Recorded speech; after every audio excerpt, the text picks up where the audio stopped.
నమస్తే, welcome to Telugu capital TV. నేను మీ advocate Sasikanth, నాతో మా కొలీగ్ అడ్వకేట్ శ్వేత గారు. నమస్తే. నమస్తే sir. Madam, there is one recent case, I think very latest case from Telangana high court.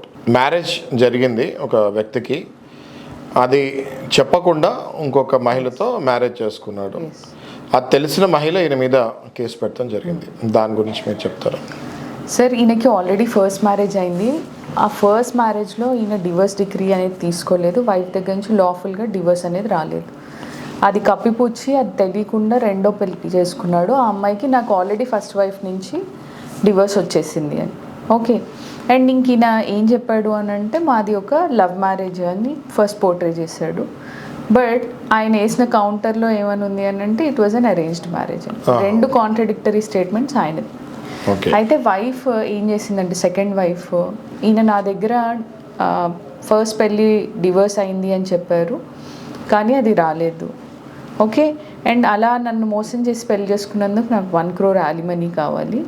And ఏదైతే రిలేషన్ మా మధ్యలో ఉందో దాన్ని రేప్గా మీరు చూడాలి. ఎందుకనంటే నాకు ఈ ఫ్యాక్ట్స్ ఏం తెలీదు, ఆయన ఫ్రాడ్ అని నాకు తెలీదు. నా దగ్గర అన్ని ఫ్యాక్ట్స్ దాచి ఉంచి పెళ్లి చేసుకున్నారు అని. సో లోవర్ కోర్ట్ ఏం చేసింది అని అంటే దాన్ని రేప్గా కన్సిడర్ చేయలేదు, నలిటీ అనేది ఇవ్వలేదు. అండ్ ఒకవేళ 1 crore alimony కూడా నాట్ మెయింటైనబుల్ అనింది. దానికి ఈవిడ హైకోర్టుకి వెళ్ళింది.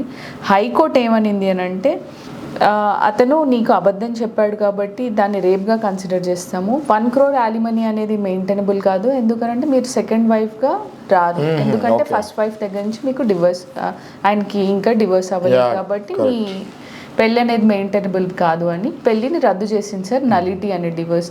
బట్ దాన్ని ఏదైతే ఉందో దాన్ని ఆయనని కన్విక్ట్ చేసింది రేప్కి, బట్ alimony ఇవ్వలేదు.